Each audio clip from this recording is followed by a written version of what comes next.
My fellow Americans,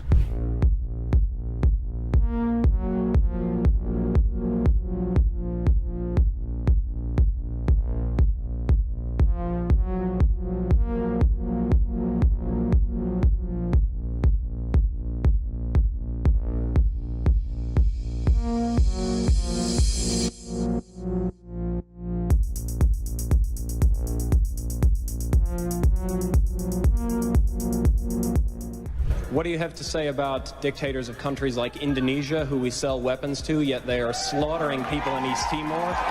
What do you have to say about Israel, who is slaughtering Palestinians, who impose martial law? What do you have to say about that? Those are our allies. Why do we sell weapons to these countries? Why do we support them? Why do we bomb Iraq when it commits similar problems?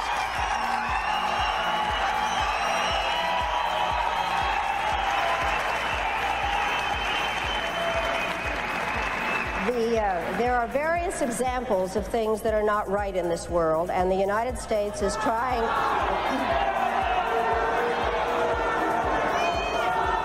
I really am surprised that people feel that it is necessary to defend the rights of Saddam Hussein, when what we ought to be thinking about is how to make sure that he does not use weapons of mass destruction.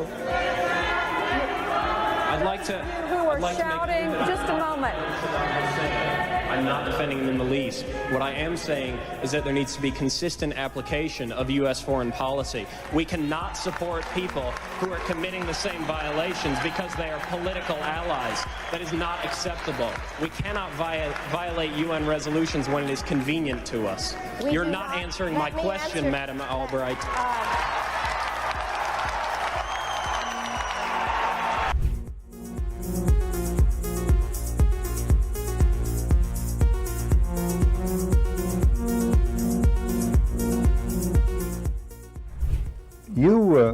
You briefed the press, did you not, when you were there? Well, I had several jobs. One of my jobs was that of analyst. I also was an interrogator and indeed briefed the press when we, the CIA, wanted to circulate disinformation on a particular issue. Disinformation is not necessarily a lie. It may be a half-truth. And we would pick out a journalist. I would go do the briefing and hope that he would put the information in print. What was your percentage of success? We were pretty successful in planting information of a rather rarefied nature. For instance, if we wanted to get across to the American public that the North Vietnamese were building up their force structure in South Vietnam, I would go to a journalist and advise him that in the past 6 months, X number of North Vietnamese forces had come down the Ho Chi Minh Trail system through southern Laos. Now, there is no way a journalist can check that information. That's data derived from radio intercepts, spy in the sky photography. So either he goes with the information or he doesn't, and ordinarily or usually the journalist would go with it because it looked like some kind of exclusive. Go after these gentlemen. I would be directed to cultivate them, to spend time with them at the Caravel Hotel or at the Continental Hotel, to socialize with them, and slowly but surely to try to gain their confidence by dolloping out valid information which was true. And then I would drop into a conversation the data that we wanted to get across, which might not be true. One piece of data, for instance, that we managed to plant in the New Yorker magazine had to do with a supposed North Vietnamese effort in 1973 to develop airfields along the border of South Vietnam. The reason we wanted to plant this information was that we were trying to persuade the U.S. Congress that Saigon should continue to get a great deal of aid, and that the North Vietnamese were the chief violators of the ceasefire accord. That was printed in the New Yorker magazine under the byline of Robert Chaplin, as indeed was a great deal of such information which we tried to circulate. Frank, a two-part question. What were the objectives of or what was the objective of the CIA? What about the moral implications of what you were doing in feeding this information? Did the objective override the moral implications, moral problems? Well, the objective of the agency in general is to generate intelligence and get it back to Washington, to get at the truth and make sure the policymakers understand it. When you plant disinformation, you are diverging from that objective, and I think probably in retrospect it was very counterproductive. I am, as an ex-CIA agent, opposed to the disinformation activities in which I was involved. I admit that I was involved, and I think it served no useful purpose. Propagandizing the American public or Congress is not the CIA's job. As to the morality of what the CIA was doing or that particular activity, the war was a very relative thing. It was a relativist environment, and morality seldom came into play when you were operating in the field. In my estimation, a CIA man should be amoral. That may sound pretty shocking to somebody, but what if my morality were that of a Nazi or agent, if you will? You wouldn't want me to be your intelligence officer. Keep the morals out of intelligence. Keep the truth in, and stay away from disinformation.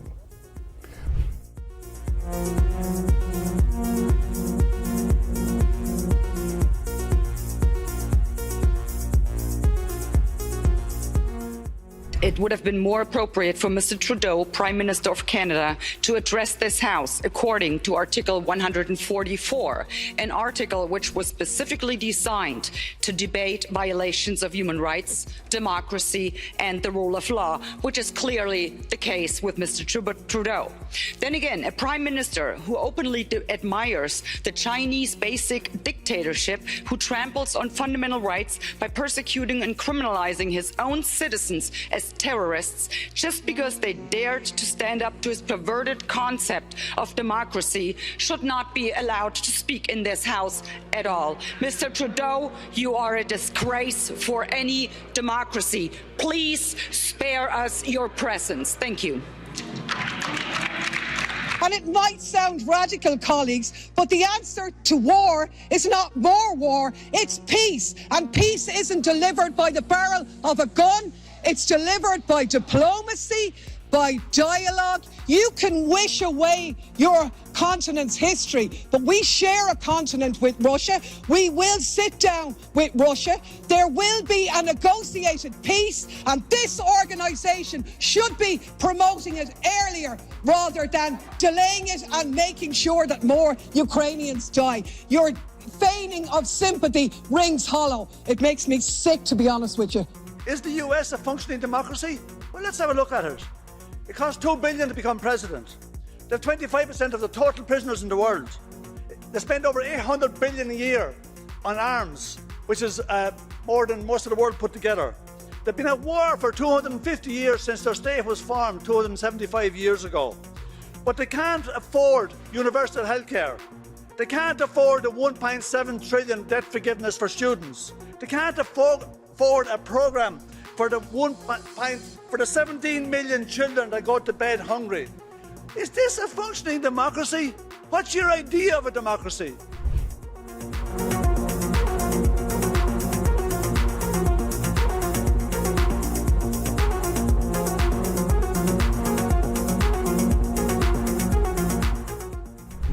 become involved when disinformation poses a threat to the security of our country.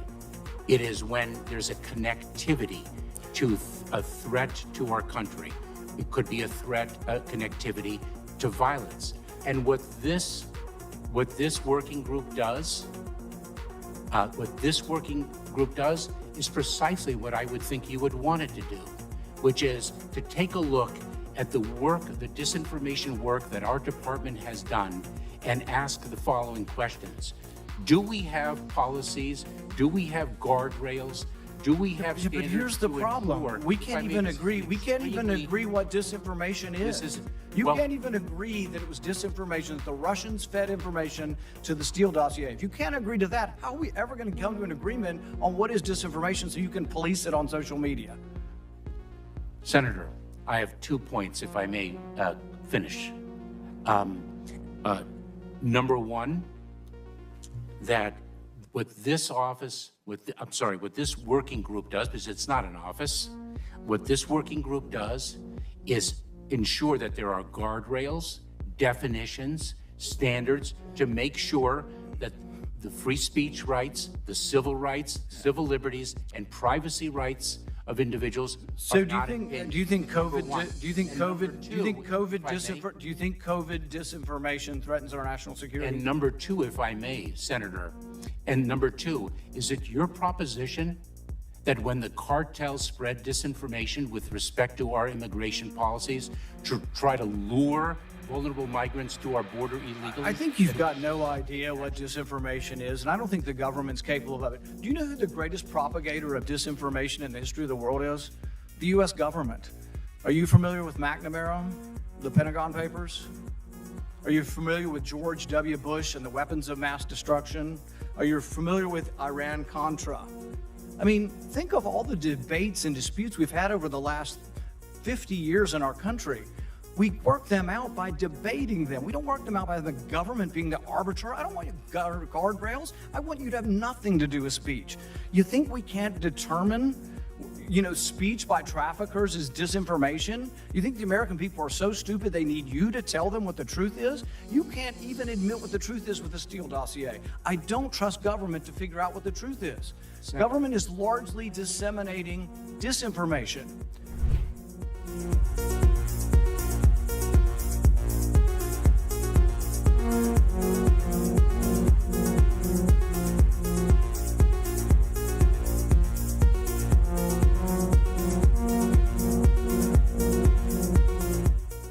You would know this this is a bit of an aside, but in terms of how you think about problem sets, when I was a cadet, what's the cadet motto at West Point? You will not lie, cheat, or steal, or tolerate those who do. I was the CIA director. We lied, we cheated, we stole. It was like we had entire training courses. We had a good discussion on ensuring global energy security and adequate oil supplies to support global economic growth, and that will begin shortly. I'm doing all I can to increase the supply for the United States of America, which I expect to happen. The Saudis share that urgency, and based on our discussions today, I expect we'll see further steps in the coming weeks. Are you worried about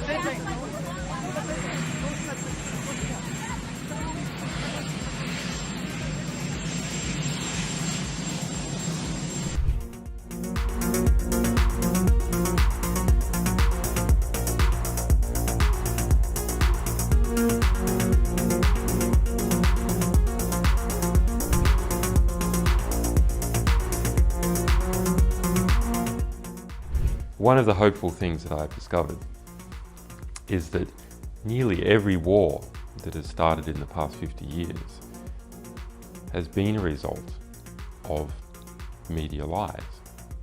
The media could have stopped it if they had searched deep enough. If they hadn't reprinted government propaganda, they could have stopped it. But what does that mean? Well, that means basically populations don't like wars. And populations have to be fooled into wars. Populations don't willingly and with open eyes go into a war. So if we have a good media environment, then we'll also have a peaceful environment. You killed a million people in Iraq. That is a separate... You killed a million people in Iraq. It's incredible that you have the brass neck to be sitting here now urging another Iraq war George, after if what I you've was already still in done. Parliament, I...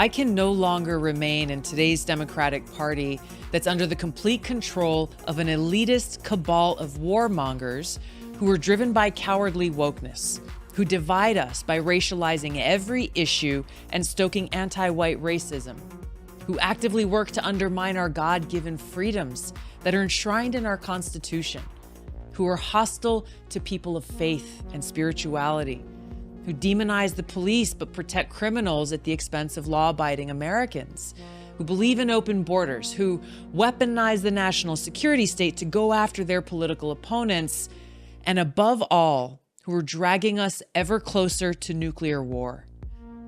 Now, I believe in a government that's of the people, by the people, and for the people. Unfortunately, today's Democratic Party does not. Instead, it stands for a government that is of, by, and for the powerful elite.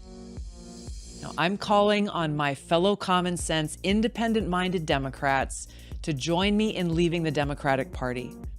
If you can no longer stomach the direction that the so-called woke Democratic Party ideologues are taking our country, then I invite you to join me.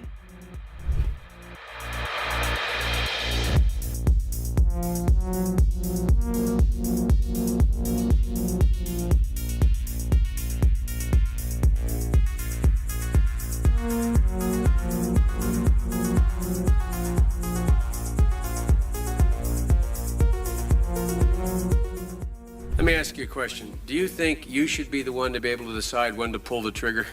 No, sir. Isn't that what this is about? If you adopt the position that any time you are denied, your particular, and there's 4 groups out there and inspectors, you're the group you headed, anytime you are denied, that ipso facto requires the United States and the Security Council to act on what they said they would do, which is to use whatever means necessary to take on Saddam Hussein so you can get into that particular facility. Is that not correct? Is that not your position?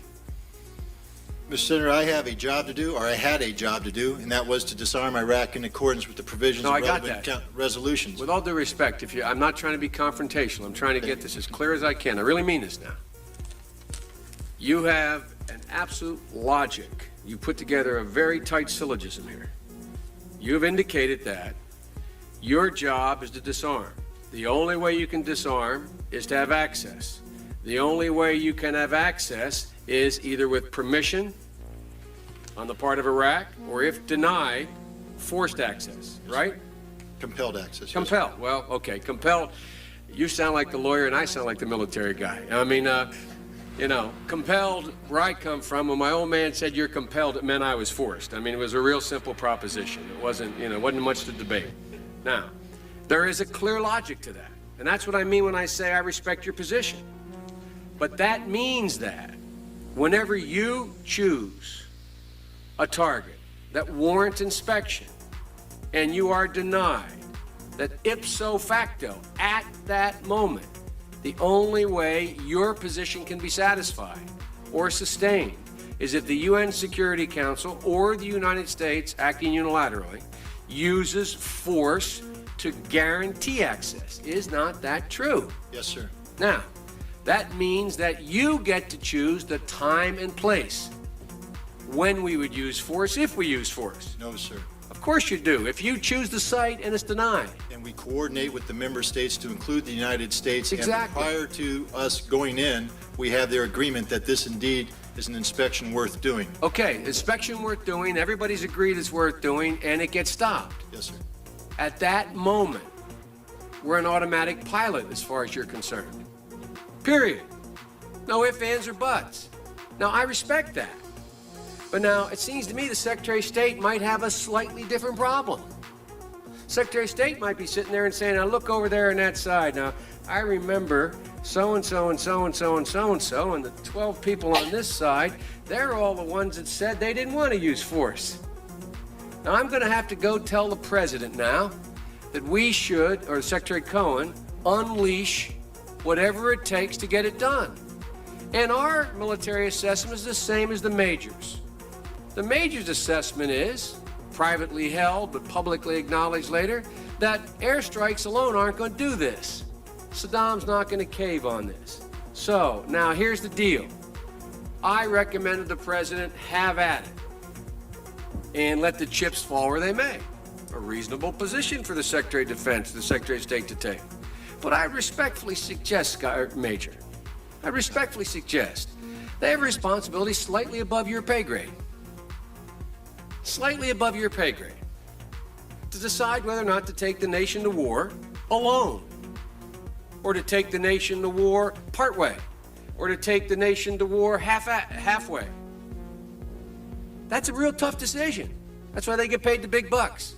That's why they get the limos and you don't. I mean this sincerely. I'm not trying to be flip, because I think, and that's why I said at the outset, the reason why I'm glad you did what you did, we should come to our milk. We should make a decision. But in terms of whether the Secretary of State has no more to consider than you do as the arms inspector. You didn't get in, didn't get my job done, get me in. Period. You made the deal, right? That's the deal. A deal's a deal. Get me in. Scott Ritter, I'm ready to go. It's not how it works. Now, maybe it should work that way. But wouldn't you acknowledge that if you were President of the United States or the Secretary of State, you'd sit there and say, now, okay, old Scotty boy didn't get in. We said he should get in. We want him to get in. It's important that he does get in. They're not going to let him in, so what are we going to do now? We know that France and Russia aren't going to be with us. We're quite confident China's not. We've already run those traps. They're not there. We're not sure where the United States Senate is, but have at it, boys. Go get them. And by the way, Scott and the boys say air power's not enough. I think it's a legitimate debate, Major. I think it's a legitimate debate. But I don't think we should be putting it in the context of, you have somebody up there at state saying, look, how can we weasel out of this agreement? We want to let this guy out there hanging. We're not this. It's a very practical political decision. Same kind of decision General Powell made. Same kind of decision President Bush made. Every president, every Secretary of State has to do it. Like I said, they get paid more than you. Their job's a hell of a lot more complicated than yours. They may have made the wrong decision, and you brought it to light. We should address it. We should say straight up where we are, and we should do it. And for that, I thank you. But it's above your pay grade.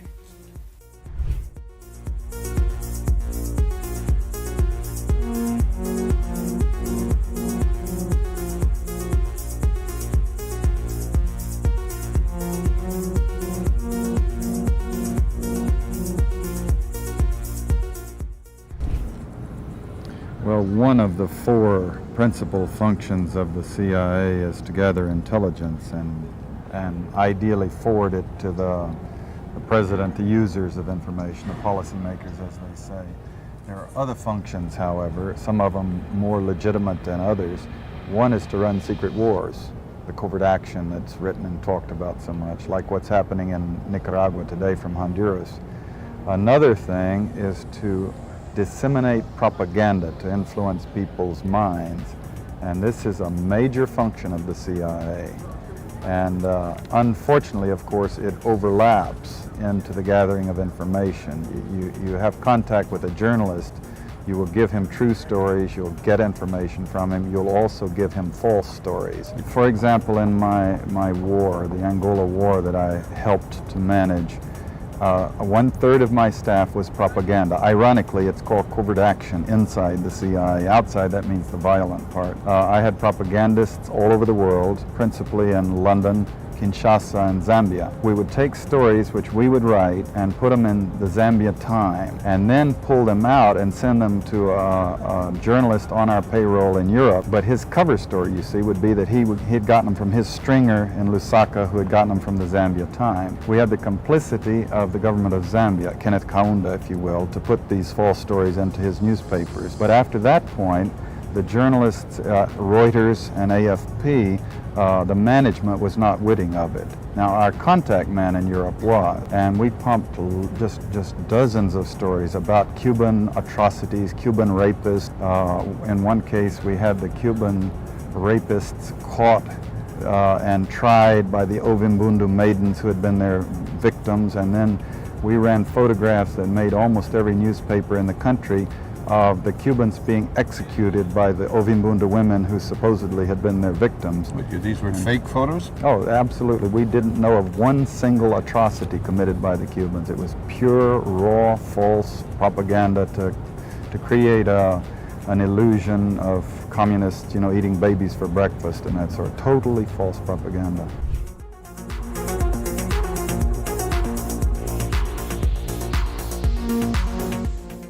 The only reason that I'm allowed to ask you this question is because today the federal court ruled that the government doesn't have the right to determine who is or is not a journalist. This is the second election in a row that the court had to overturn your government. Do you still insist on being able to make that decision, and why? First of all, questions around accreditation were handled by the press gallery and the consortium of networks who have strong perspectives on quality journalism and the important information that is shared with Canadians. The reality is organizations like yours that continue to spread misinformation and disinformation on the science around vaccines, around how we're going to actually get through this pandemic and be there for each other and keep our kids safe, is part of why we're seeing such unfortunate anger and lack of understanding of basic science. And quite frankly, I won't call it a media organization, your group of individuals need to take accountability for some of the polarization that we're seeing in this country. And I think Canadians are cluing into the fact that there is a really important decision we take about the kind of country we want to see. And I salute all extraordinary, hardworking journalists that put science and facts at the heart of what they do and ask me tough questions every day, but make sure that they are educating and informing Canadians from a broad range of perspectives, which is the last thing that you guys do.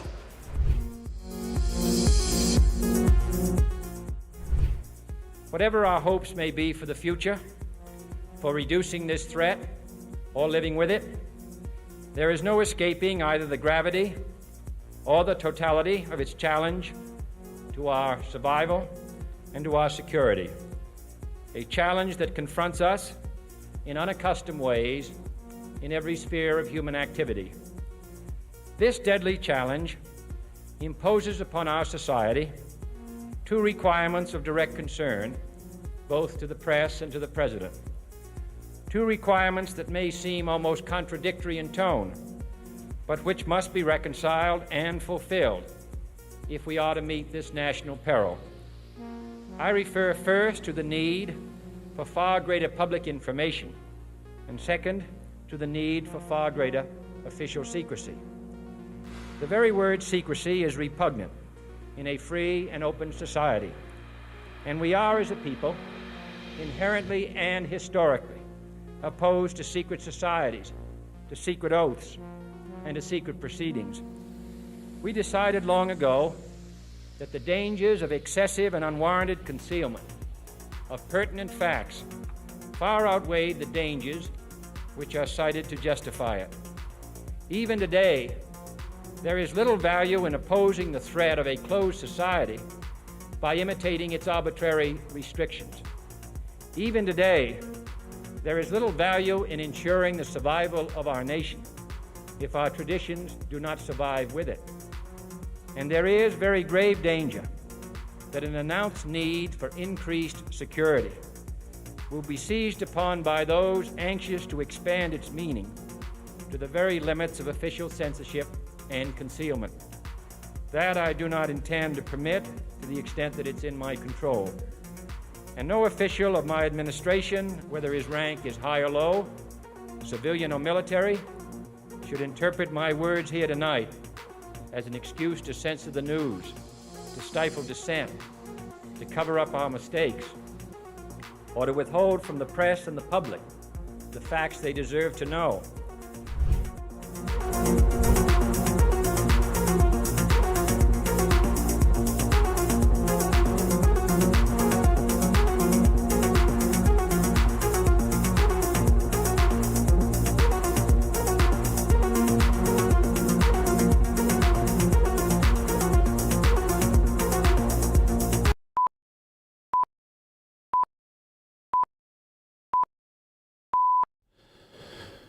Welcome, everybody, to Redacted on this Thursday. I'm Clayton Morris. I'm Natalie Morris. And on this show, we uncover the media lies and what these propagandists are hoping that you will swallow on a regular basis. And we've got a lot of media lies and a lot of censorship stories in the show tonight, and what exactly the White House is trying to get the mainstream media to do and cover. We'll get there. Plus, we're going to talk about the EU giving basically the big middle finger to Ukraine and Zelensky, who, of course, wanted to extradite, for all intents and purposes, repatriate a lot of these Ukrainian men who fled and are seeking refuge in these EU countries. Right, those refugees we felt so sorry for, let's arrest them now. Yeah, and so, Zelensky, of course, had been calling for them. Ukraine wants them back so they can fight and die for NATO's war.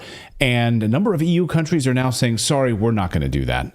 They're going to stay right here. That's fine. So a big FU to Ukraine from the EU tonight. Plus, we have a guest today. Kevork Almasian is going to tell us about this letter from the Syrian government to the United Nations saying, we have occupiers in our midst. Did you know that? They are called the United States. They're not welcome here. Would you like to actually open your eyes and take a look? The United Nations has been really trying hard not to do that. So what are they going to do about that? We're going to give you the rundown on that. Also, the White House is calling on the media, the mainstream media, to basically give different coverage to the Biden impeachment proceedings. Like, here's how we want you to cover this story. Like the White House telling mainstream media, here's how we want you to cover the Biden impeachment story. What kind of a world do we live in? Well, that in and of itself is not so bad. The fact is that CNN is following suit. So CNN called them out for giving them this directive and then went ahead and did it. All that and more as Redacted starts right now.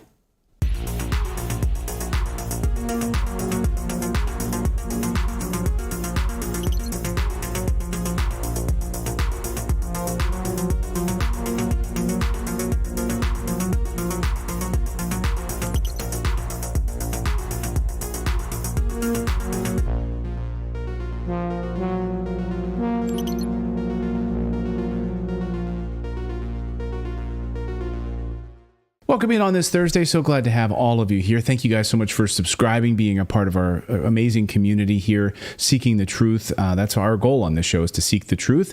And of course, the mainstream media lies that you're being forced to swallow on a regular basis are really strong. We're recently traveling, met a lot of Redacted viewers in different parts of Europe and around the world. And the number one thing that they said to us routinely was, our media is corrupt. We cannot watch our media. And this is multiple countries, multiple locations, all saying the same thing about the media where you live. Let us know in the comments, how do you feel about your media and the censorship that you experience in your country? Because we really try to shine a light on it here on the show. That's our goal. We also had one viewer who came up to us in front of Clayton's mom and said, how are you guys still safe covering these topics? Note to self, don't say that in front of our kids and our and our mothers, but we really appreciate the sentiment because a lot of times it doesn't feel safe. But you are free to come up and say hello to us anytime. We like that. When we were on our break for our little vacation, David and I went camping and we ran into this young couple. They were like 21-ish. And the next day, like after we talked to him the Friday night we were there, the next day the young girl was like, "Oh my God, I told my mom who I was sitting with," and she was like, "Oh, is it the lovely couple or is it the brothers?" And she was like, "It's the brothers." And so apparently her mom like watches the show pretty regularly. It was pretty funny. That's great. That's the brothers. great. The okay. brothers. Well, that's who you just heard from. Philip and David are the brothers. They are our show producers. They're out on the West Coast. We are a married couple. Yes. Yes. So we've just been outed for that. All right, we've got a lot of news to get to here, but we want to tell you about our daily newsletter, which is totally free. We would love for you to subscribe to it. And all you need to do to subscribe is just go to redacted.inc. Again, it's totally free. And we try to bring you a ton of value. So this is not some crappy newsletter. In fact, if you talk to the kids, if you're out camping and a couple comes up to you and says, "Hey, we love Redacted," ask them, "Are you a subscriber of the newsletter?" And chances are they probably are, because it's the first thing that you get to read in your inbox in the morning when you wake up over your cup of coffee. We really try to provide a lot of value, and we cover about 4 or 5 of the big stories of the day that we think you might have missed overnight, provide some additional context that the mainstream media will not give you. We also try to cover some stories you might have missed, like little nuggets of information, and we make sure that we link everything. So all of the stories are linked properly. If you ever want to find out, archived versions of news sources and everything like that is all linked up. We do a great job of really trying to make sure that everything is sourced and linked back to its original source. So it's really a great place to get all of that information. I noticed that more and more news organizations these days simply are not linking to original source material. And it's a shame, because I think they're trying to take credit for stuff. I don't know what they're doing. I don't know why they're doing it. But anyway, in the newsletter, you will find links to the original sources, great stories. And again, it's totally free. And it's our way to stay connected with you in this increasingly censorship world. So go to redacted.inc, not .com, it's .inc. Put in your email. You'll receive a welcome email, and then you will get the newsletter first thing Monday through Thursday at about 7 a.m. Eastern Time. So thanks to everyone for subscribing and joining us here live at 4 p.m. Eastern Time, Monday through Thursday. We really appreciate it. All right, let's dive into it. Well, Europe has a message for Ukraine and Zelensky. You can F right off, basically. We're not going to send your young Ukrainian men that fled your war zone back home into the meat grinder. That's what Europe is basically saying today. Ukraine has, of course, run out of men to fight NATO's war, and they're calling on Europe to send the draft dodgers back home to fight. They're calling them draft dodgers, Well, a number of European Union We didn't call them draft dodgers last year. I mean, let's just think back to how... we didn't call them that. No, but think back how the mainstream media talked about these like cosmopolitan Europeans who had white skin too and were just fleeing their country, which was a normal European place, and that it was so kind of Westerners to open their doors to them. Like, they were called refugees. Yes, they were now they're called draft dodgers. Right. This is an amazing turn of nomenclature. Yeah, it really is. Nomenclature, one of my favorite words. Also, so a number of European countries are saying, sorry, we're not going to do that. We're not going to send these men back to die. This comes on the heels of our big report last week here on Redacted, where we showed you how Poland is sending men back to Ukraine. Poland's all in on it. Poland's like, yeah, whatever you want to do, Poland's great. Well, we'll send the men back to die. That's our thing. And other European countries are sending letters now to these refugees, aka draft dodgers, on behalf of Ukraine. Like, we'll do your bidding. Some of these countries are doing it. Like this man who received a letter to report for duty. This is a man, he's a Ukrainian. He's somewhere in Europe. We don't know exactly where. And I don't think it's one of the countries that we're about to highlight here in a moment. But here he is receiving a letter basically saying, you need to come back and go fight. Watch. Друзья, времени здоровых новостей. Я не знаю, что делать. Пришло мне такое письмо. He's saying, I just received this letter. It even has my photo on it. If you're listening to the podcast version of this, I'll translate it. And he says, I translated it. It says that Ukraine has sent a request. Украина дала запрос. According to the Ukrainian authorities, I entered the territory, the European Union, illegally. And although I was traveling legally, I entered legally, he says. I didn't buy any certificates here. I don't know what that means. I told you how I left, meaning he told Ukraine how he was going to leave the country. And it says here I have to leave the European Union within 2 weeks and get back basically to the meat grinder. So he's receiving letters, and others are receiving letters as well, but not so fast. So let's go through this new report from news agency ATV in Hungary, as well as German news agency, and as well as RT. All of these news agencies confirming this story, and they're summing it up here. So here's RT summing it up. The Czech Republic announced on Wednesday that it would not send military-age men who arrived as refugees back to Ukraine to be conscripted. Germany, Austria, and Hungary have already made similar declarations. European conventions exclude extradition for charges such as desertion or draft evasion. That's what the Czech Republic says. So the Czech Republic is saying that's not a crime. They're deserting the draft. They want to get out of a war zone. That's not a crime in the eyes of the Czech Republic. However, he added that if Ukraine files individual extradition requests citing specific criminal acts they may have committed, then Prague might give them more consideration. So, you committed a crime and you need to go back to face justice in Ukraine because you committed some sort of crime? Okay, well then we'll consider it. But that's not even a foregone conclusion on the part of the Czech Republic. So get ready for that. I'm sure Ukraine's going to start sending letters out for these Ukrainians who are there, who fled and didn't want to fight. Ukraine will start sending these criminal requests for these men to be sent to Ukraine. So here's a question. Do you think, how legitimate do you think that a criminal request has to be? Will they then take them to a court? Because you and I both know that a government can accuse somebody of something, but most, I guess, Western governments have to prove it in court. You know, unless you're Julian Assange, right. In which case you don't. But you can't just accuse somebody of something without having their day in court. So would someone like Poland say, okay, you told us this guy's a criminal and you want him back, but will you give him a fair trial? Can you... Well, Poland doesn't give a rat's ass. Poland is happily already sending these men back. But in the case of the Czech Republic, right. The Czech Republic, I would presume, would have to then go through a court hearing on it. And a judge in the Czech Republic would have to review the criminal charges. Yes. And he would have according to the United Nations Charter, they would have to be guaranteed a fair trial. So I don't know exactly how the Czech law would work in that regard as it relates to that, but certainly you'd think that they don't just come to your door and just grab them and take them. They can't just say, hey, that guy ran a red light in 2018, so we're taking him, right? They are owed a fair trial before they're extradited, even if there is a criminal charge. Imagine the infrastructure. Just think about this for a second, right? That it would take for Ukraine to put in place like this whole process of going after each of these individual men. Like that's how desperate it is. That also is remarkable, right? So how can they do that? And the financial burden falls on the country that they're asking them to leave.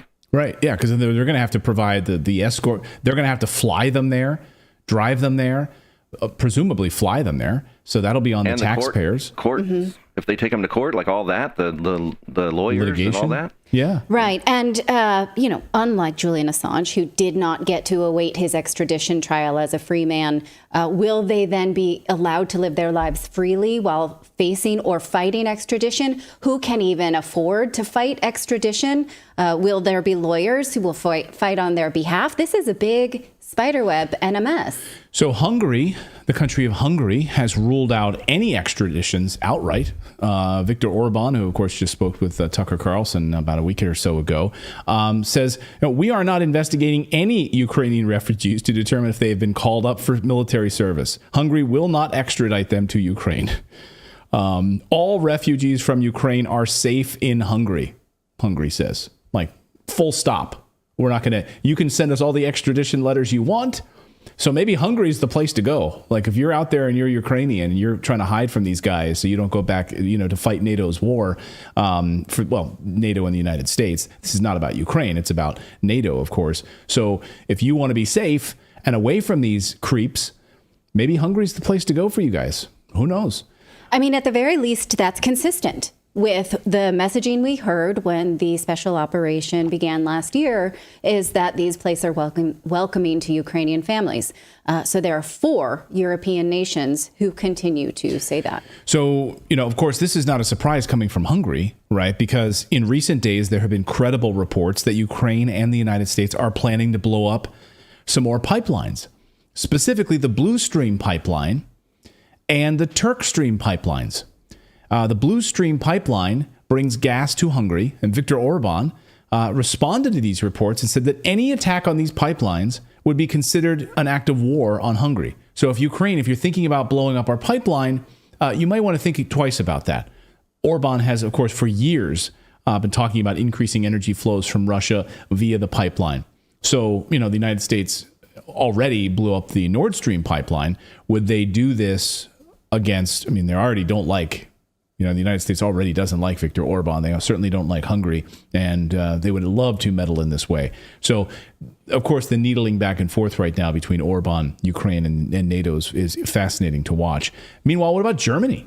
They've been sending these big tanks, plenty of tanks into Ukraine. They've been doing training exercises for Ukrainian soldiers in Germany. So Germany's been, up Ukraine's ass for a while now. Well, now Germany also saying, sorry, we're not going to do this. According to the news agency Deutsche Welle is reporting that German officials who spoke to the state broadcaster did not intend to send any draft-eligible refugees back to Ukraine. So Germany's saying, F you, sorry, we're not doing this. Since they say desertion and draft evasion are not crimes under German law. Right now, there are over 123,000 Ukrainian men of military age in Germany. I'm going to go through some of the numbers here. It's actually kind of staggering in some of these other countries. So 123,000 Ukrainian men. That's a massive contingent of military age men in Germany. And Germany saying, sorry, we're not going to send them back. That's kind of an astonishing move from Germany. Austria was the very first to come out and say, sorry, we're not doing that. We're not sending any military-age men back to Ukraine that sought refuge here in Austria. There are 14,000 potential draftees among the 101,000 Ukrainian refugees in that country. So 14,000. It's a pretty strong contingent of military-age men. It doesn't take a genius to know what they're sending those men back to do. They're sending them back to die. That's exactly right. Right. There's no other way to read it. The graveyards are growing at an exponential rate in Ukraine. Now, and we'll show you in just a moment what they're planning to do to women. So Ukraine is getting, of course, desperate. And the fact that they're out of men, we spoke to Colonel Douglas McGregor yesterday here on the show, who said they are out of men. That's it. Full stop. They are out of men. And so now they're getting very, very desperate and seeking out as many men as they can get around the world. Which European countries will comply? And by the way, I just should point out what Austria said. I think this is a pretty interesting statement from Austria. Austria says to send these draftees back to Ukraine would, quote, be a massive encroachment on our statehood. We would never do that. Unpack that.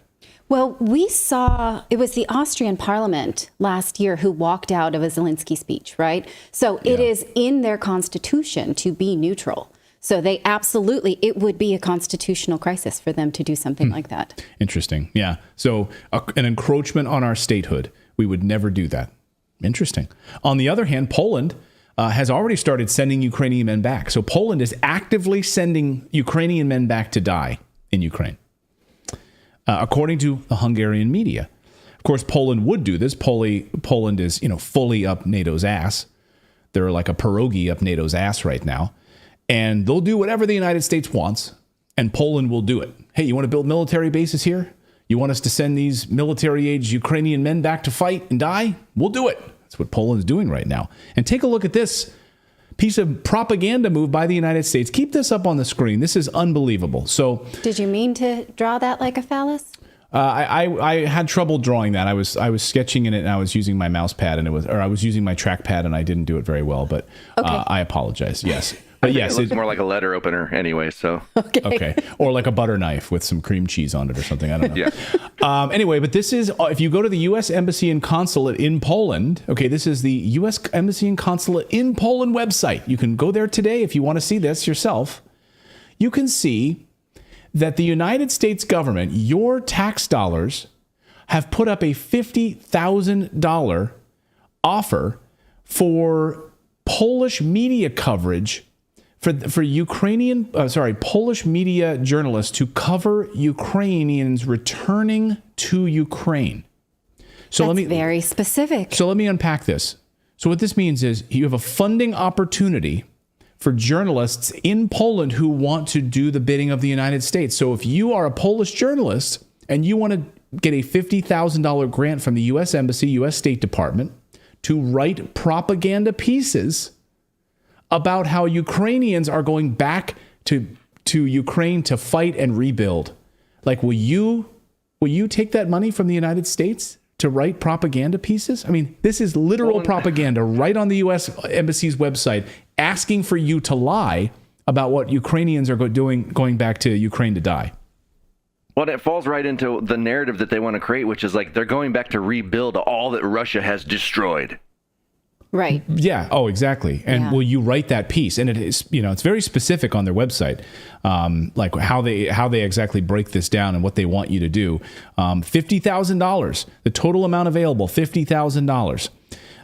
And let's see, the project will support training and content production tailored to Polish journalists on a competitive basis.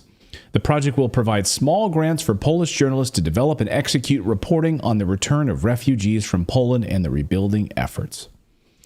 So that's right on the U.S. Embassy's website. You can read that right on the U.S. Embassy's website. Meanwhile, what's happening to the women?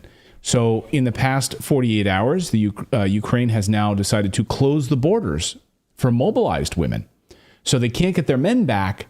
You know what? We need to make sure that the women are being held as well. And they're going through all of that training right now with those wooden guns that you can see here on the screen, because they don't have the guns available for training. So they're giving them wooden guns, fake guns that they can pretend to play war.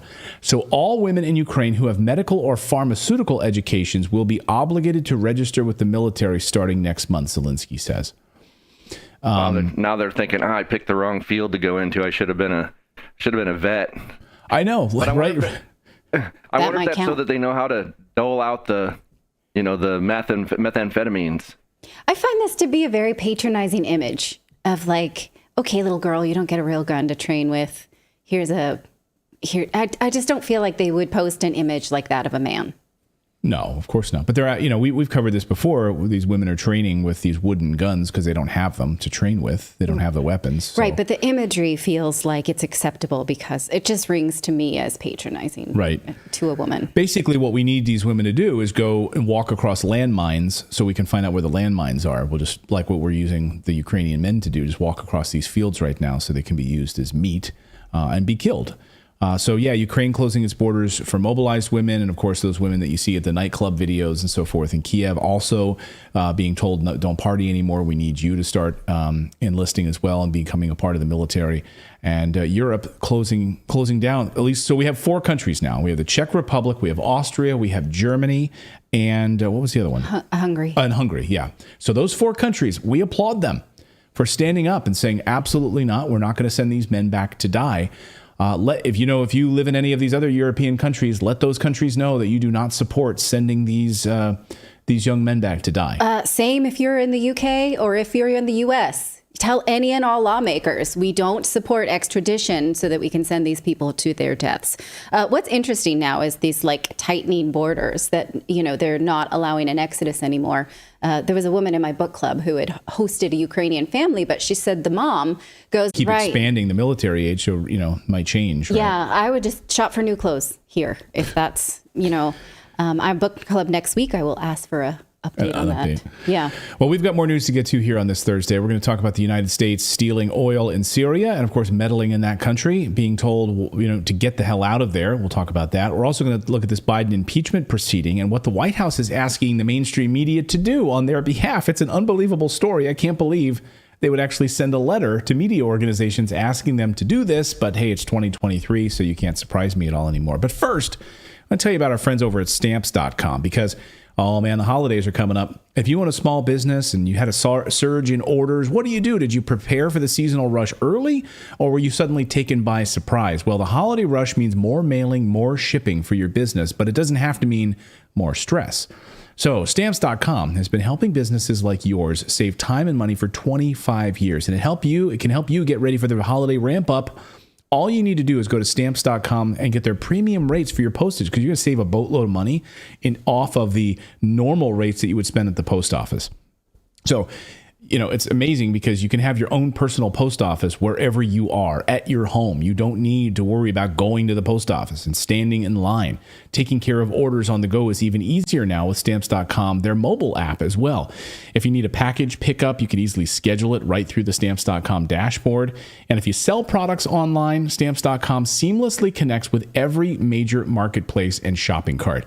And there's premium discounts and supplies right at your fingertips. Plus, they automatically tell your cheapest and fastest shipping options. And guess what? You get carrier discounts up to 84% off the prices that you would normally pay just going to the post office and to UPS. So why wouldn't you use Stamps.com? Their postage partner has been around for 25 years, and they've been indispensable for over 1 million businesses. Get ready right now for this holiday rush and get started with Stamps.com today. Sign up with our promo code REDACTED for a special offer that includes a 4-week trial, plus free postage and a free digital scale.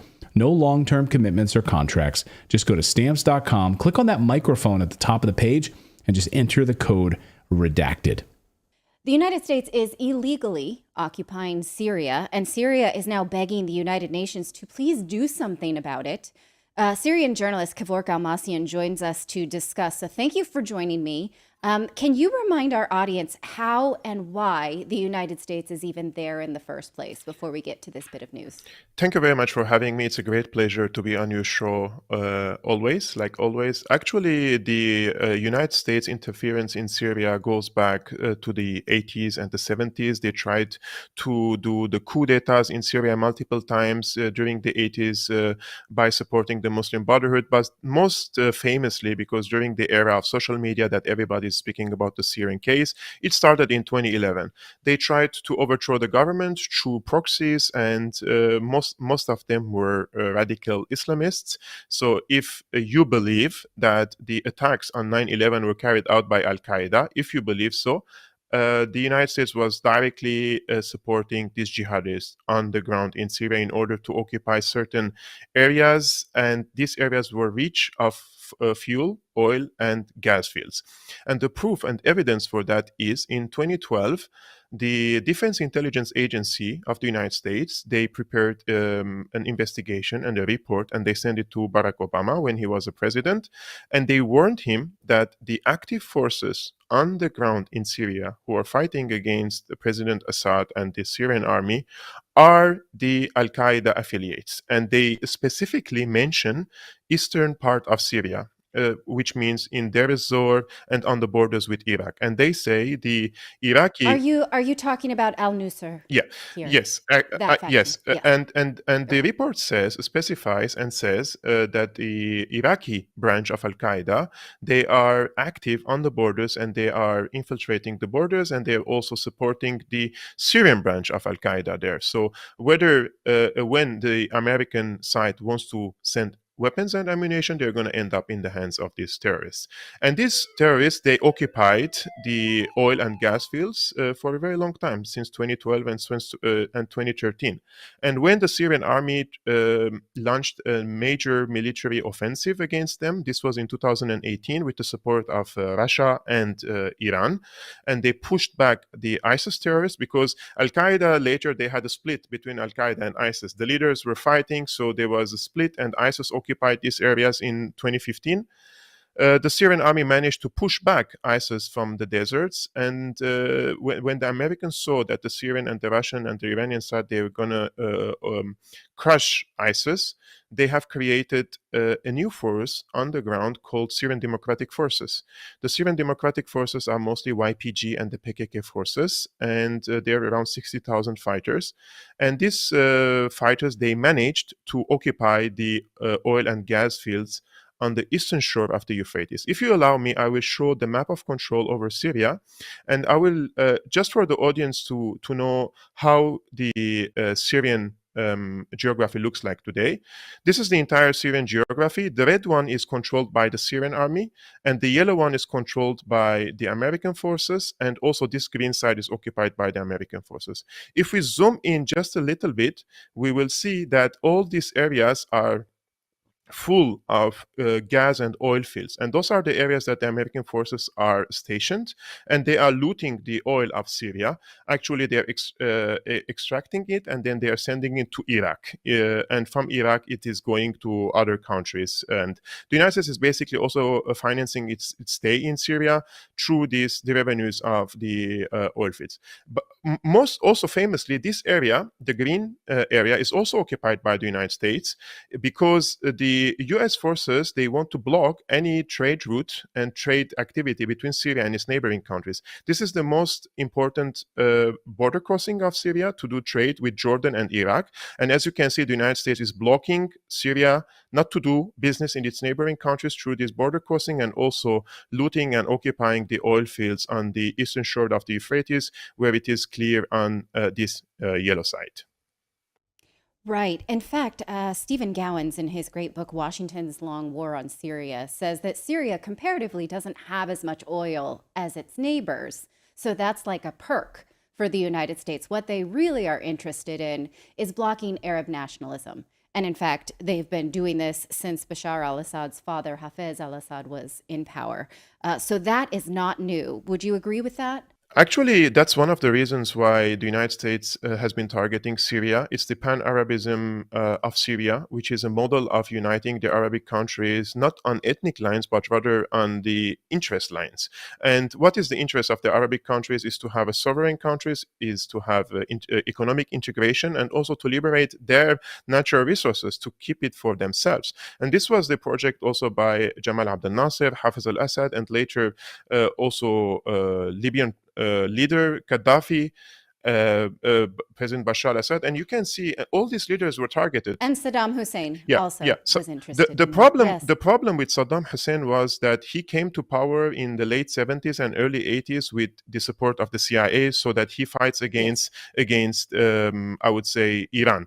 But later, when he felt that he has a big power in the region, because he considered this war as a victory for himself, he started to go against the American interest, and that's when the Americans intervened and they tried to crush Saddam Hussein at the beginning of the 90s, when he invaded especially Kuwait. Although the American ambassador in Iraq back then, she told Saddam that they're not going to do anything if Saddam invades Kuwait. So basically, they trapped him to go into Kuwait. And when he invaded Kuwait, the Americans came and bombed him in Iraq.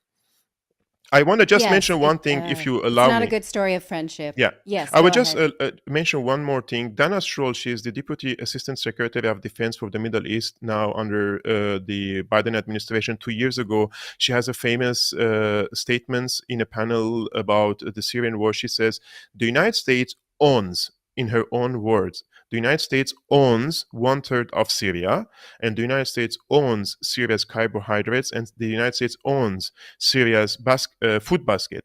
And she says this. Okay. She literally mentions these words, and she says the United States owns these carbohydrates and the food basket of Syria in order to have a leverage over the outcome of the Syrian war in a way that it serves the interests of the United States.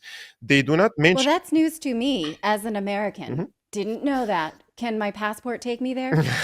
Actually, if you want to go to Syria now as a journalist, as an American journalist or any foreign journalist, if you have friendly opinions about the United States forces in Syria, they would allow you to go near even the oil fields where the American forces are located, and then you are forced, of course, according to an agreement with the U.S. Defense Ministry, to post tweets on X and say that the Americans are, quote, guarding the Syrian oil fields in order to block ISIS from having an access to the fuel of Syria. But let me remind everyone what ISIS did with the Syrian oil.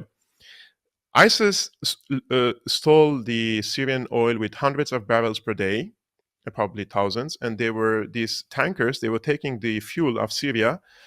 They were marching to Turkey, and their satellite imagery for that, with thousands of them marching to Turkey, which is a NATO country. And the son of Erdogan, Bilal, Erdogan's son, Bilal, he used to, he was the person in charge of getting the oil and giving the revenues to ISIS. So ISIS became a state and they were just an organization, but then they declared themselves as a state because they had an economic independence. And that happened thanks to a NATO country. And let's remember that the United States has one of the biggest military bases outside the United States. It's in Turkey, it's in Incirlik, and this was happening all under the watch and the satellite imagery of the United States. They did nothing. And then when the Russians intervened, the first thing they did, they cut this lifeline of ISIS, which was taking the oil of Syria to Turkey and getting back dollars. But what happened afterwards? The United States just replaced ISIS with something called the Syrian Democratic Forces. So it's still the same. Just the looters are different now, and the revenues of this oil aren't going to the people's benefit in Syria.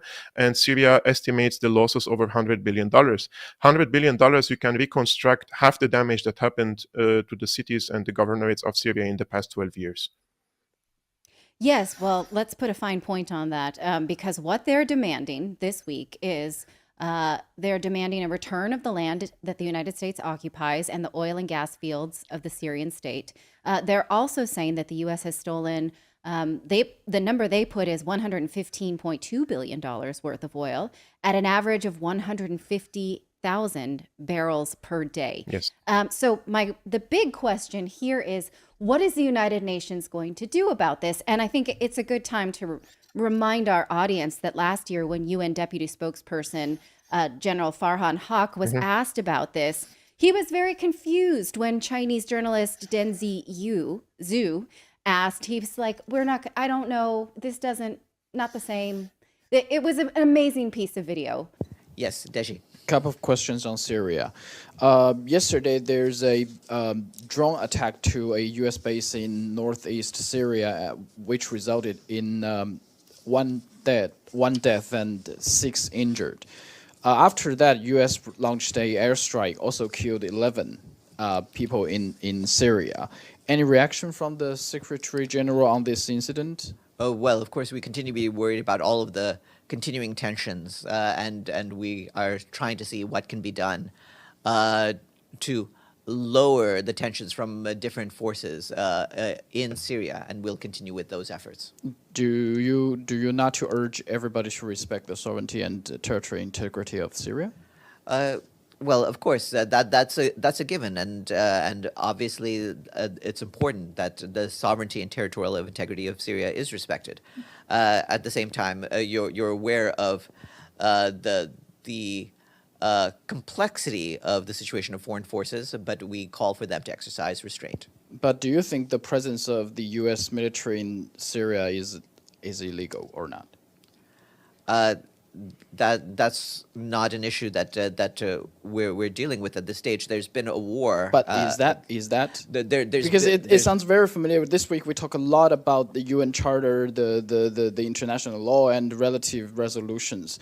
But it sounds to me a foreign presence, foreign military-based presence in another country without invitation sounds like something else to me. You know. I'll leave your analysis to you. There's at this stage. What's the difference between Syria, the situation in Syria, and the situation in Ukraine? There's no U.S. armed forces inside of Syria, and so I don't have a. It's not a parallel situation. You're to some of the sure others. there's no U.S. military personnel? I believe there's military activity. Yeah. But in terms of a ground presence in Syria, I'm not aware of that. Okay, 5 U.S. service members were injured in that attack. If there were no U.S. service members in Syria, how could they got injured? That's weird, right? Should I ask you about that? And by the way, if you're talking about the resolution, the international law, here is the resolution from Security Council 2254, I believe. It says in its PA paragraph, reaffirming its strong commitment to the sovereignty, independence, unity, and territorial integrity of the Syrian Arab Republic, and to the purposes and principles of the Charter of the United Nations. Yes, I'm aware of that, and as you see, that is accepted by the members of the Security Council itself. Yeah, so again, back to my question, is that illegal to have presence in Syria for the U.S. base? According to the relevant resolution. that I just read out. Yes, the relevant resolution does call for that, and we call on all countries to respect that. I wouldn't go beyond that at this stage. So, are they going to play that game again, do you think? Breaking news, breaking news. The United Nations is not going to do anything in this regard. And they're not going to act decisively against the United States because the United States has a strong influence over the international body. And we can see how biased the United Nations has become, and even institutions that are affiliated with the United Nations, such as the OPCW recently. And the example that you mentioned is a crystal clear example that the journalist Chu, which I personally interviewed him, he resides in New York City.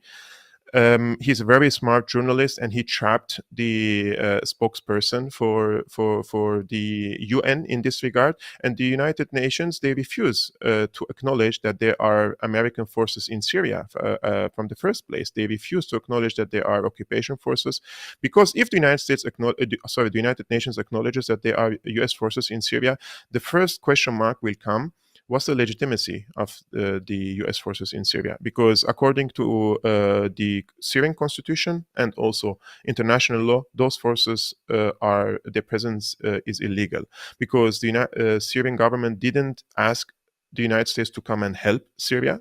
There is no official invitation from the Syrian parliament or from the Syrian government to the United States to come. And secondly, there is no mandate from the UN Security Council for the Americans to come to Syria to guard our oil fields and to protect us from any danger. Because in my estimates as a Syrian journalist, if the US forces leave Syria now, the fractions of the ISIS that are left in Syria, they will be completely destroyed. But all these ISIS cells, if we remember the map of control over Syria, they are operating on the peripheries of the US forces sites in Syria, and they are waging attacks only against the Syrian army. There is no attack against the American forces in Syria by ISIS. They are only against the Syrian forces. And in the past 3 months, Syria lost over 60 Syrian soldiers because the ISIS cells were committing attacks on the highways where the Syrian army is moving, and they were murdering them in a most merciless way. And these imageries and this news aren't coming to the mainstream media, of course, because if they show it and if they tell the people what's happening in Syria, the people will understand that the presence of the US forces in Syria is not to fight terrorism, but to make sure that these remaining cells of ISIS remain in the Syrian deserts, because the Syrian desert is a very difficult place to fight and to conquer from the Syrian army side. And in order for them to continue this war of attrition against the Syrian side, instead of Syrian side focusing on the American forces. And Dana Struhl's statement in this regard is quite clear. She never says that we are there to fight terrorism. She says we are there to own the Syrian carbohydrates and to own Syria's food basket in order to influence the outcome of the Syrian war. So they would strike a deal with Syria and tell them, okay, if you want to withdraw from Syria, you have to do A, B, C, D, and then we can withdraw from Syria, which is, in my opinion, blackmailing and also terrorizing, because you're terrorizing the people by telling them you're going to freeze in the winter because you don't have a fuel. You're going to have a huge inflation. You're not going to be able to reconstruct your country because you resisted this regime change war project in Syria. And I would call this an act of terrorism. Okay, I have one more question, and it's not a simple one, but we'll do our best. Then why has Israel stepped up attacks on Syria, and why are they not mentioned in this letter to the United Nations?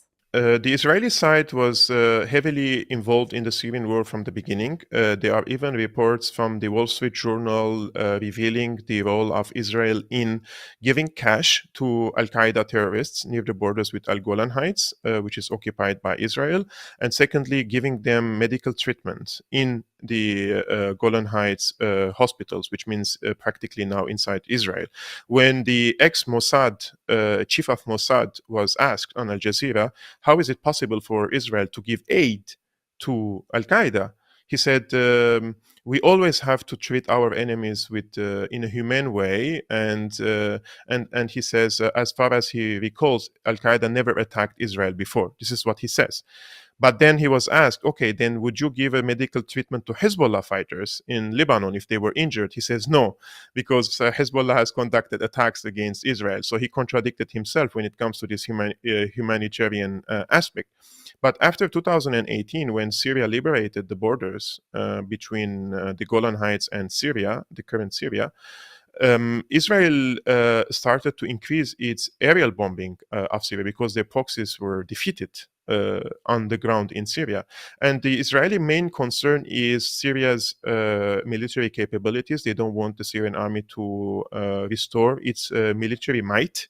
Because they want always to keep Syria destabilized and weak, because a strong Syria always means that the resistance groups against Israel to liberate the occupied territories by Israel, according to every UN Security Council resolution, Syria is giving aid to these groups against Israel. So Israel wants to keep Syria weak and fragmented so that Syria would stay busy always in its internal infighting instead of supporting any group that is trying to liberate the territories occupied by Israel today.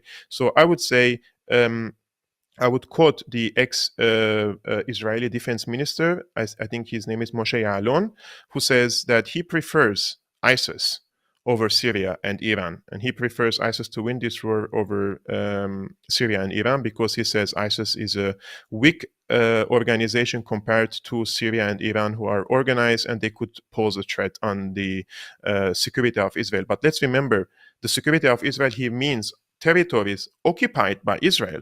This is East Jerusalem, West Bank, the Gaza Strip, the Golan Heights, Shab'a Farms, all these areas that Israel occupies, they should withdraw from them. So according to international law, if you use force against the Israeli occupation forces on Arabic territories occupied by Israel, it is permissible under international law. So this is what he means when he mentions the security of Israel. Security of Israel is inside the territories of Israel and not on Arabic territories. Okay, thank you for explaining that. And it's interesting to see the two different forces that are that Syria is fighting then, because they have Israel on the one hand and then the United States as an occupier. So thank you for breaking that down for us. I really appreciate it. It's always a pleasure. Where can we find you if we want to follow more of your analysis? Thank you very much, first of all, for having me again. Your followers can find my work on YouTube called Syriana Analysis, and also on Twitter, Kevork Almasyan. I'm mostly active on these two platforms recently. Fantastic. Thank you again. Thank you. And so thanks so much to Kevork for being here. Always a great analyst on these stories and such a thoughtful journalist. So thank you, Kevork. Yes, indeed. We have more news to get to. We're going to talk to you about how the White House would like the mainstream media to cover the Biden impeachment. Here's a little spoiler alert. It's favorable.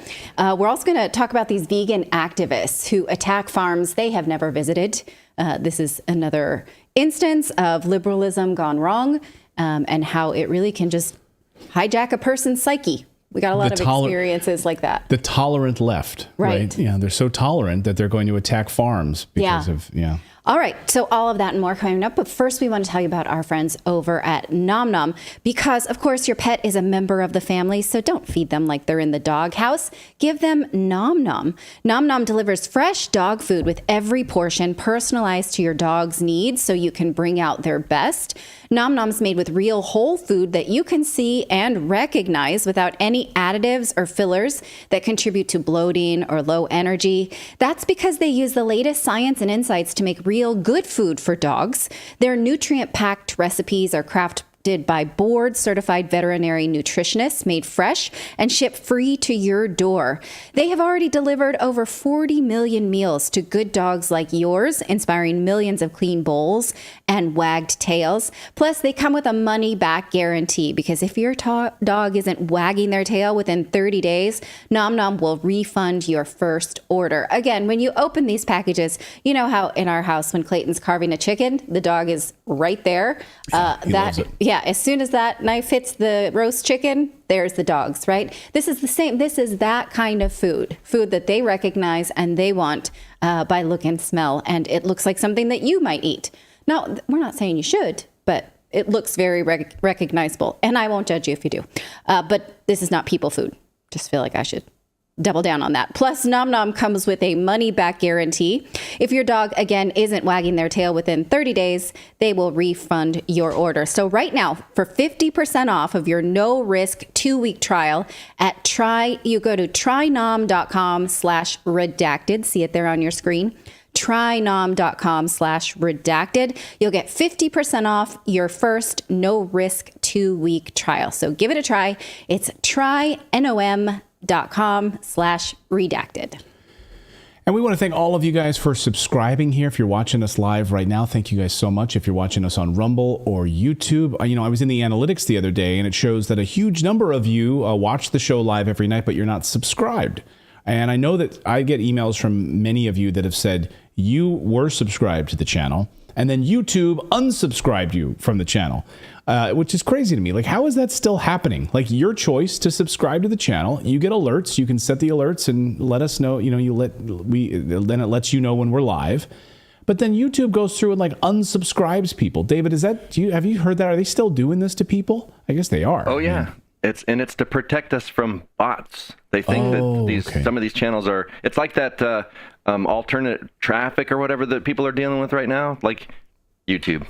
Yeah. Yeah, I'm telling you, man. So well, make you're sure. here. Yeah. So how do you tell if you're subscribed? Like, what's the? So, yeah, if you're subscribed, not subscribed, the button at the bottom, the subscribe button will be red, and then when you click on it, and then there's a drop down arrow, hover on it, and then you select all. And that will give you all notifications for the channel. If you don't select all, YouTube they decide what they think you should see.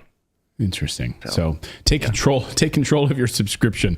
And it's totally free to subscribe to our show. And if you do, your name will pop up here on the big board while we're live right on the show. So, all right, just had to get that little public service announcement in there. All right. Well, the White House wants the media to, quote, ramp up their scrutiny of the Biden impeachment trial. The irony. Now, we could be here all day if we talked about the hypocrisy of how these impeachment trials have been presented to us as news consumers. You probably remember, unless you were born yesterday, in which case, why are you watching the show? That the media was breathless over the Trump impeachments, both of them. They loved it. They went wall-to-wall coverage on it. The votes, all of it. It was hysterical, right? Now, right or wrong, they are doing the opposite for the Biden impeachment. And the White House sent a memo saying, hey, we think you really should ramp up the scrutiny on the legitimacy of this. Now, in and of itself, there's nothing wrong with the White House releasing something about spin. What's wrong with it is that the media already is complying. Roger that, gotcha, as if they work for the Pentagon, which they do. So a few things here stand out to me, like red to a bowl. One, this twist of irony. The Trump impeachment was about a phone call to Ukrainian President Zelensky asking about Biden corruption in Ukraine. Now we actually have that. We have an investigation of Biden corruption in Ukraine and China and Russia and several other places. We should want answers to that. Collectively, you could love President Biden and want his name cleared. We should, if you do, right? You should want the full story. You should not want to willfully look away. The same way about Trump. If you liked him, you should have wanted the full story about these things to come out, right? We should want equal justice under the law. Now, another thing that stands out to me is that the White House feels so comfortable telling the media how to cover this, and the media just like jumping right in, like left foot green, like a twister board.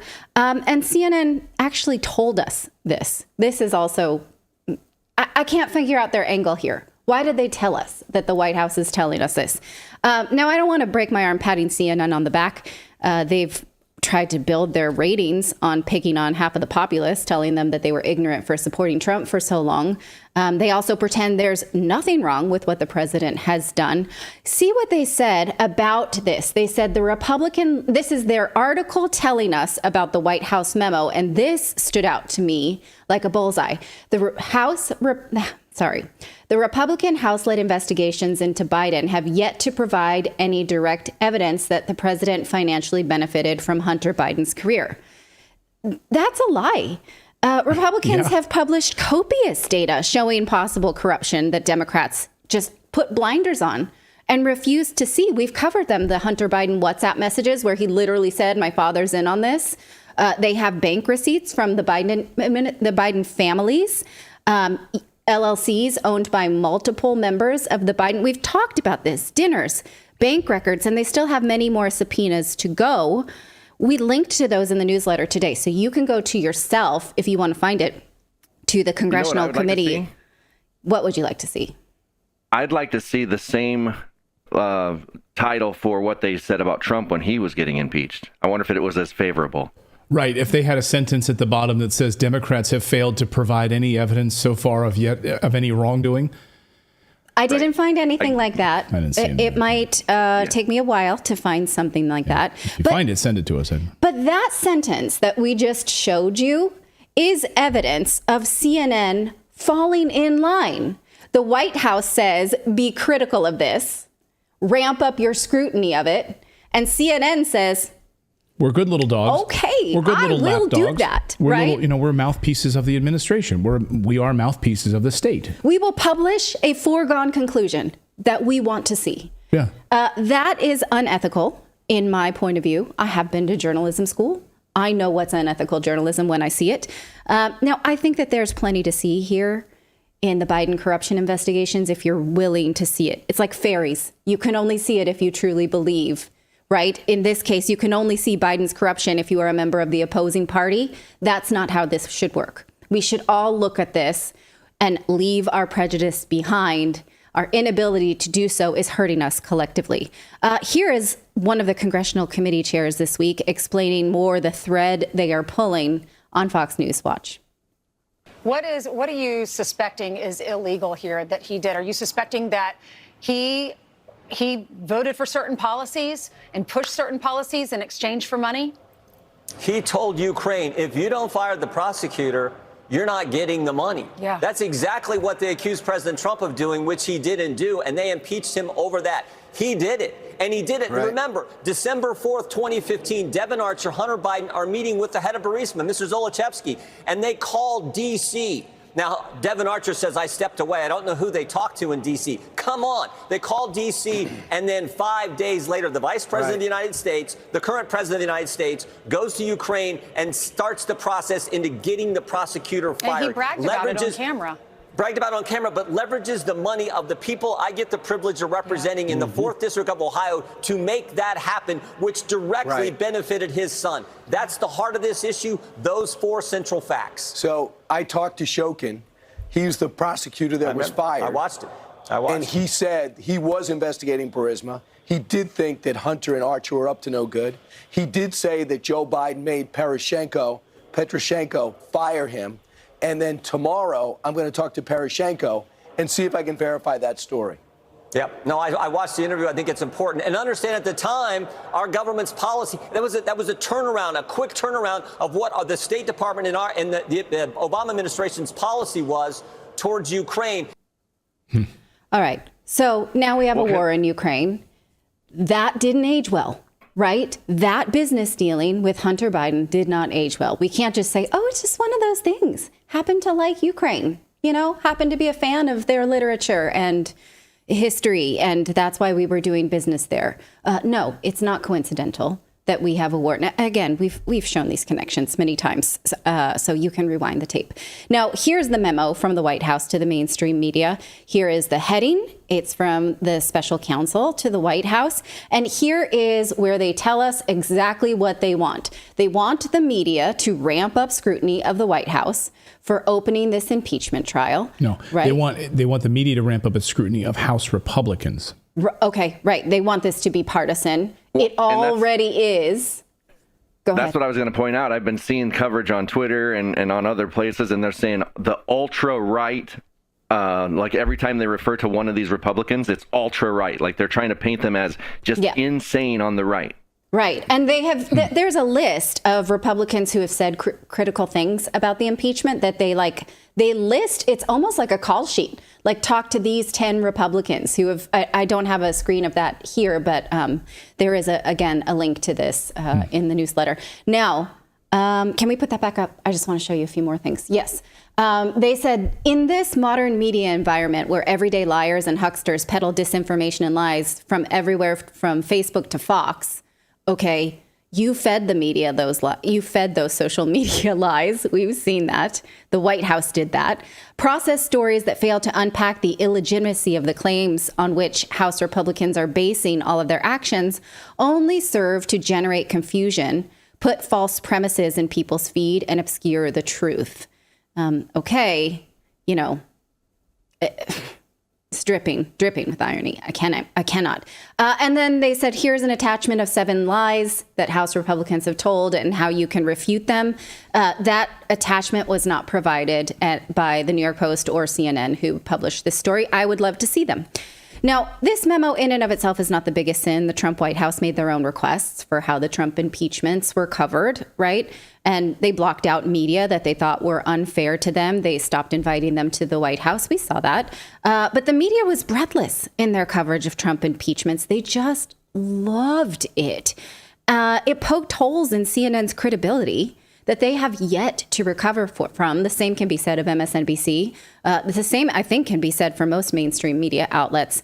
They can't hide their bias with the Joe Biden impeachment, and we absolutely should not expect them to. But when we start to see this, because it is going to get hot and heavy, we know we can look back on this memo and say, you're doing what the White House told you to do. That's not real journalism. Report the story. Yeah. Just that. If you see it, I mean, this is exactly right. They want to battle against mis and disinformation. And as Senator Rand Paul said, the United States government is the biggest purveyor of dis and misinformation, right? Yes. And you see it right here from the White House, telling people to lie or put spin on stories or discredit what the House Republicans are doing. So mainstream media organizations are like, hey, we picked up this memo. We're carrying the water for the White House. We've got to put these little nuggets in here in these articles. So report it. Report it as fake news. Report it as mis and disinformation.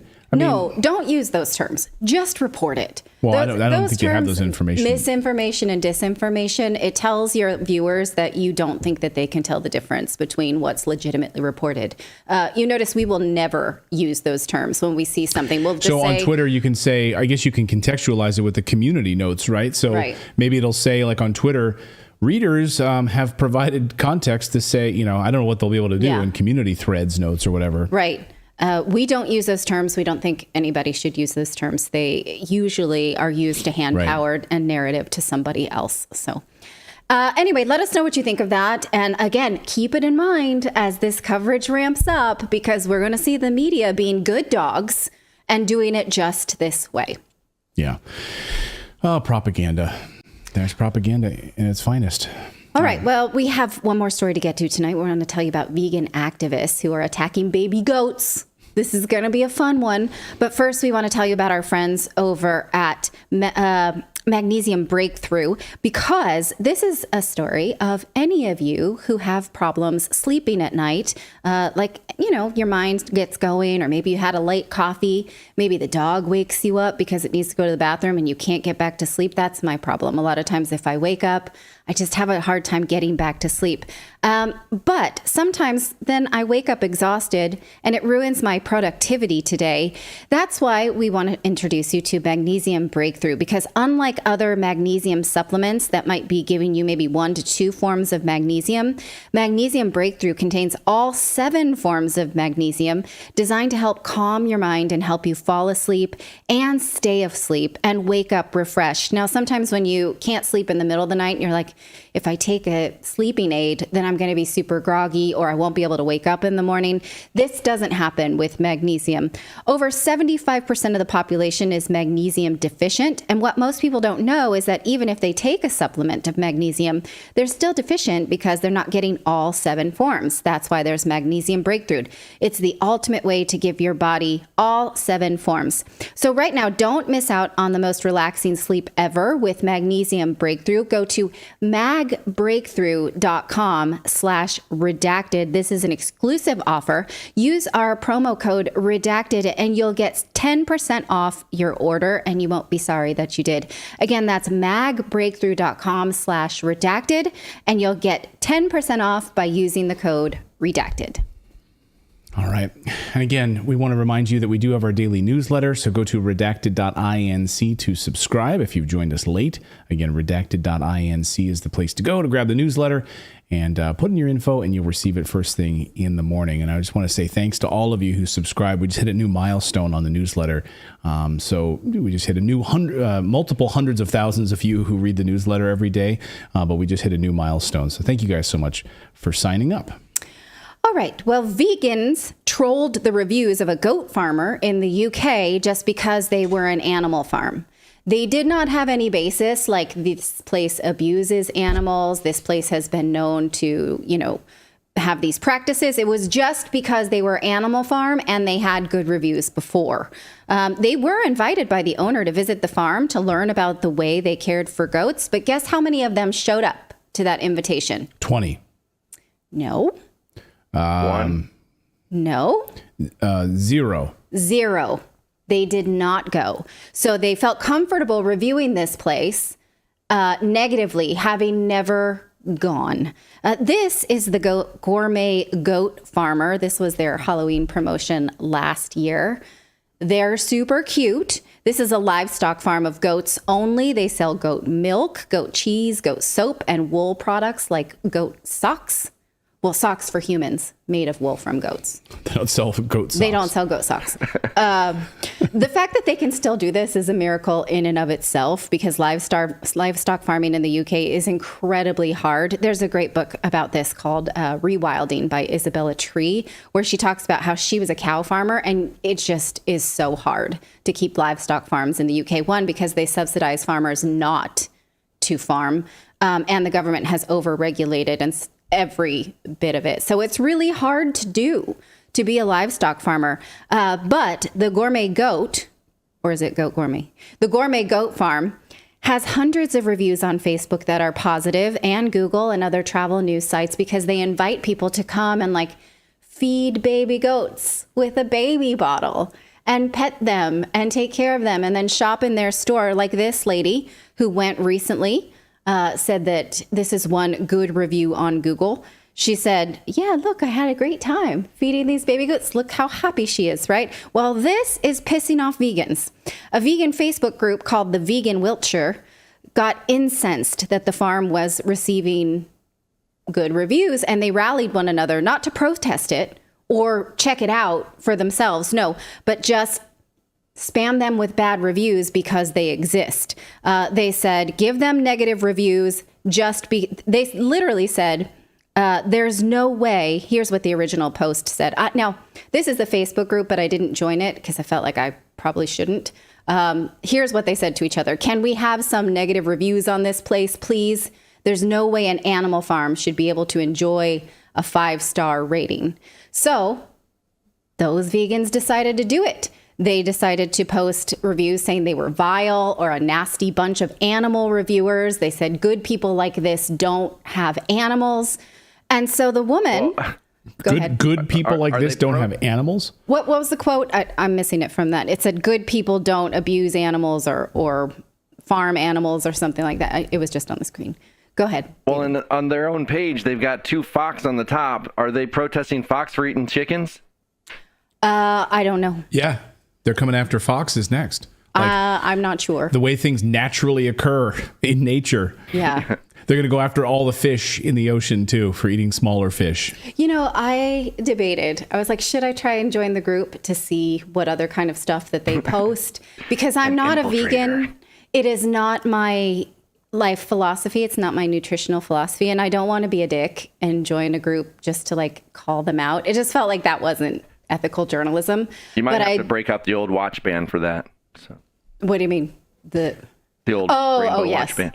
Yeah. And then I did actually click through to the guy who wrote this post. His profile is open. It's got a lot of inflammatory stuff, some of it very racist, about Islam for whatever reason. I'm not going to recommend that you do that. Like I said, I don't want to pull certain people out into like this. We're talking about a general philosophy, right? Okay. Okay. I'm just trying to give people their space to be dicks if they want to. Well, yeah, I mean, these farmers are not doing anything wrong, and these people are literally just trolling them in order to give them bad reviews and to try to drive people away from their business because it doesn't comport with your way of living. Like you don't want to eat meat, that's fine. If you want to do that, that's your philosophy, then you do you. Just like if you want to wear a mask and get vaccines, you do you. You do whatever you want to do, right? You want to do meth?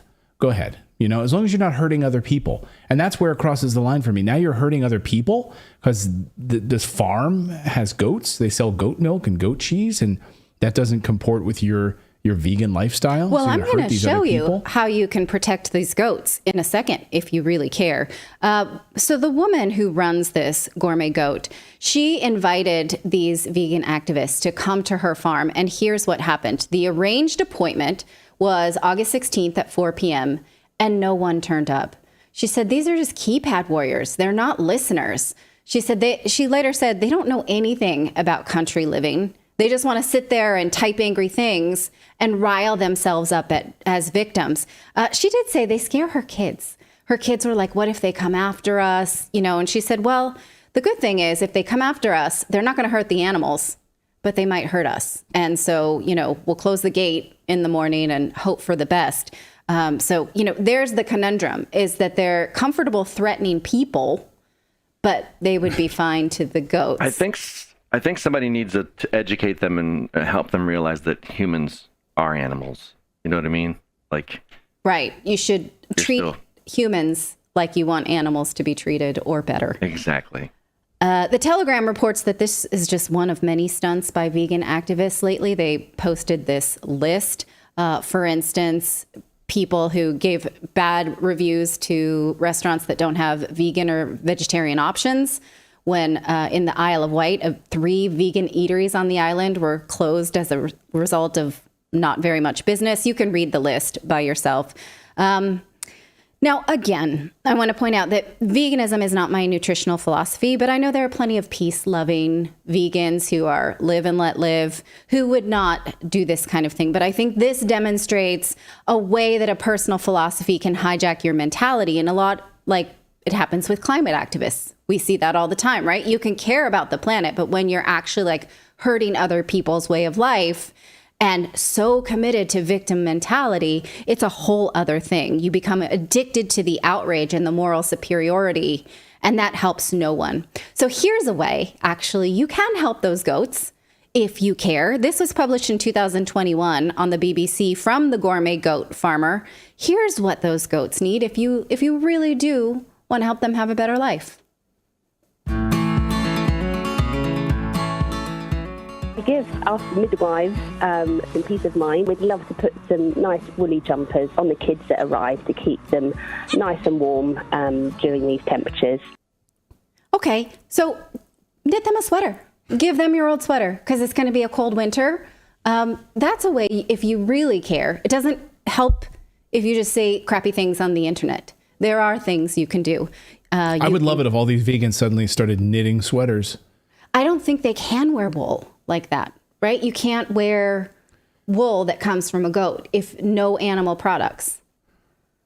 So they don't have an extra wool sweater to give because they would have never had that. In the same way they can't have beeswax or honey. Leather shoes.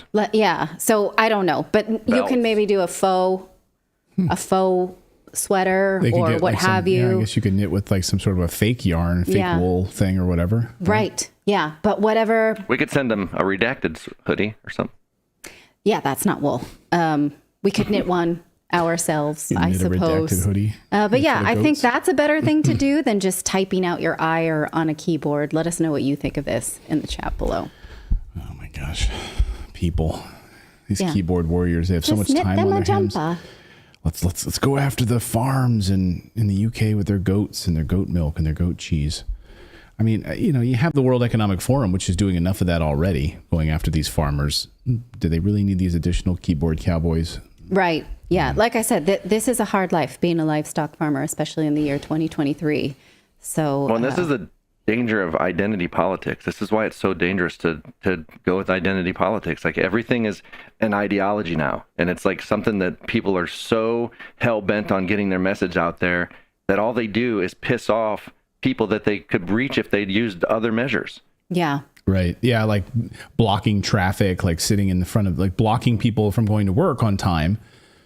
You know, like I can't get to work now because you want to do a climate road blockade. And now I'm like going to probably hate these climate activists more. And so you're really hurting your purpose. Right.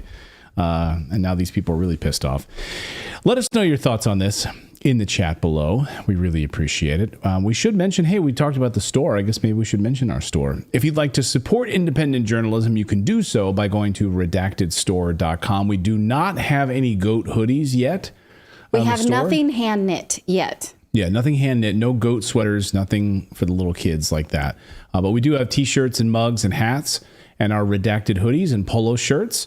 And if you would like to support independent journalism, that's a way you can help support our show. Plus, hey, Christmas time is coming up, right? So maybe get a gift for your favorite redacted viewer in the household. And they're really high quality, and we do not mark the prices up at all. We really try to keep them as close to cost as possible. So, we can keep the prices very, very low. And it's a way to support us a little bit. We don't take it very much profit at all, but it helps keeps the light on here. But it's a great way to support what we do. So anyway, go to redactedstore.com and try something out. See if you can find something you like over there.